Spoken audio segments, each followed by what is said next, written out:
Hey guys, here today showing you how to do an oil change on a 2013 BMW 328i. This car has the 2-liter turbo 4-cylinder engine, which is called the N20. This is the F30 chassis BMW, which was made from 2011 through 2000, well actually till present. The only tool you'll need for this job, and that I can think of that you may not have, is the oil filter wrench, which is located right here. You need a wrench to take this cap off. It's an 86.4 millimeter wrench. I'll show you a picture of it now.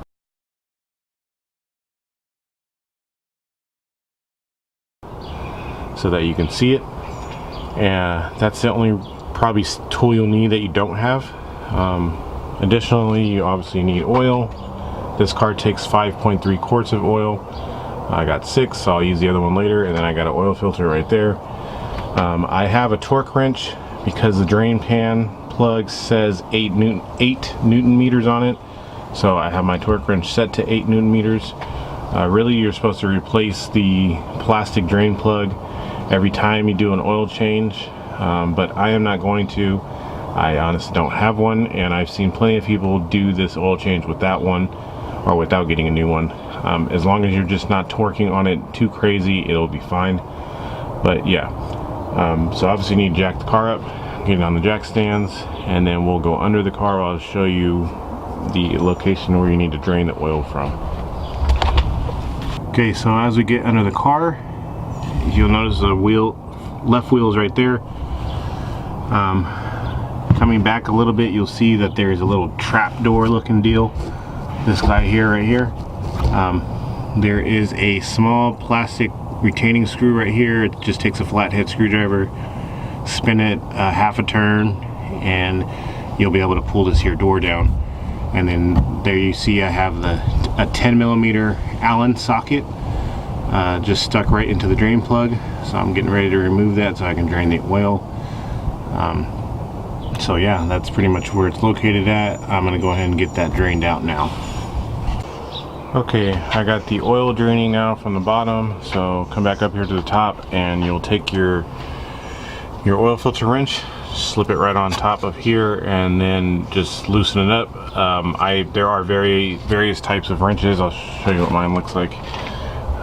Mine actually need to stick the ratchet in here and then loosen it up. Some of them have, like the picture I showed you, have a little nut welded on the top, so you can stick an actual wrench on there and loosen it up.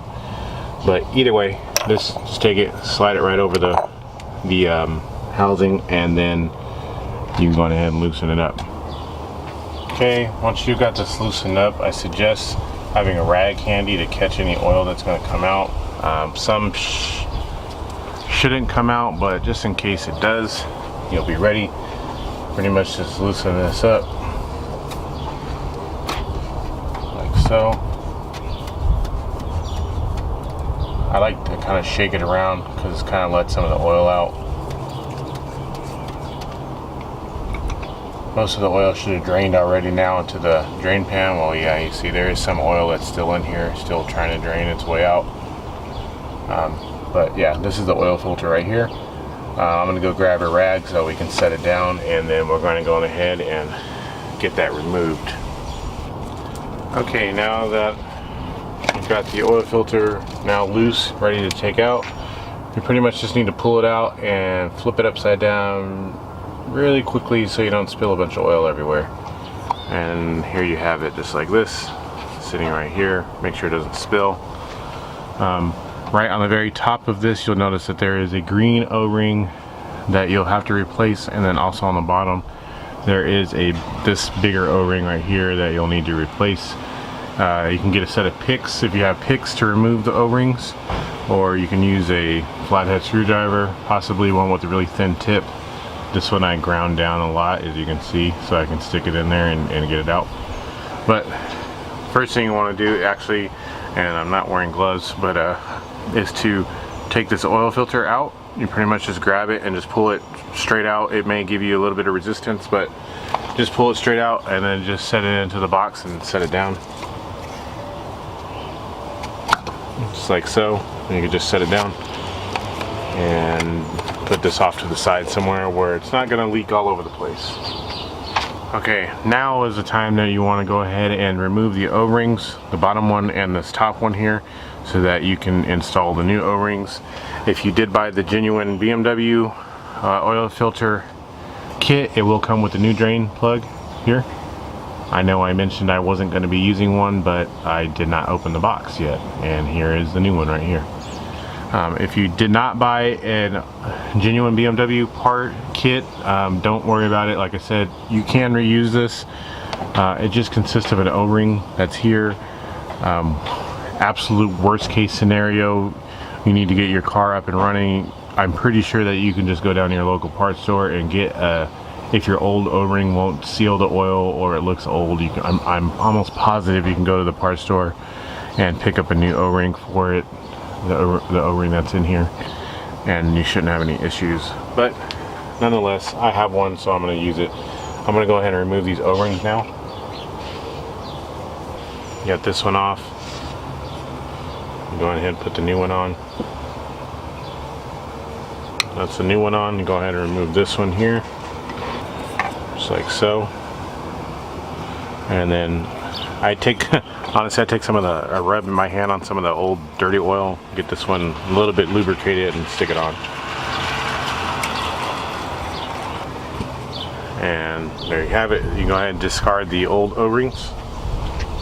Now you can go ahead and take your new oil filter and just pop it straight down. You want to make sure that you, well, it may not click, but you want to make sure it's down as far as it can possibly go. Just like that. And now it is all the way on. You can see there. And then you go ahead and just screw this right back into the housing and tighten it up. It's only supposed to be 25 Newton meters. Well, it says 25 plus 5, so I'm assuming you go 25 Newton meters initially, and then you go on ahead and take it to 30. I'm just going to hand tighten mine. I always have. I've never actually honestly paid attention to that, because once this lip here sits flush with the housing, I just stop. So just make sure it's on there snug, and we'll call it good. Also make sure you start it in by hand and don't cross thread it, because it is just plastic. Yeah, so you're going ahead and get that tightened.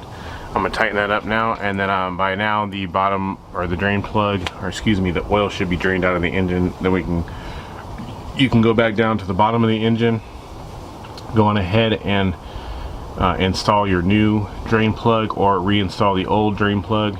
Remember, it's 8 Newton meters to tighten it to. Don't go past that, because you don't want to risk damaging it. And then you can go on ahead and flip that little door back up and put the retaining screw on, and then you should be all done down there. Then you'll go on ahead and come back up here to the top where we can start pouring the oil in. Okay, I got the drain plug back and torqued down to 8 Newton meters. Now I'm going to go ahead and just refill. I'm going to go ahead and refill this here with 5.3 quarts of oil. In case you guys didn't know, BMW oil filled things are big like that on purpose to accept their style of spout. So you can literally just open it and just pour it straight in there like that. It's not going to come out or anything. So I think Mobile One containers are also the same way. So yeah, I'll go ahead and fill all these up now. Alright, got the oil cap back reinstalled, and everything is ready to go. Put the car back down on the ground, start it up, go for a test drive, and should be good. Check for leaks, make sure that your oil filter housing isn't leaking. That's probably the #1 spot you want to check, because it does become under pressure there. So but it should be fine with the new O-ring and everything.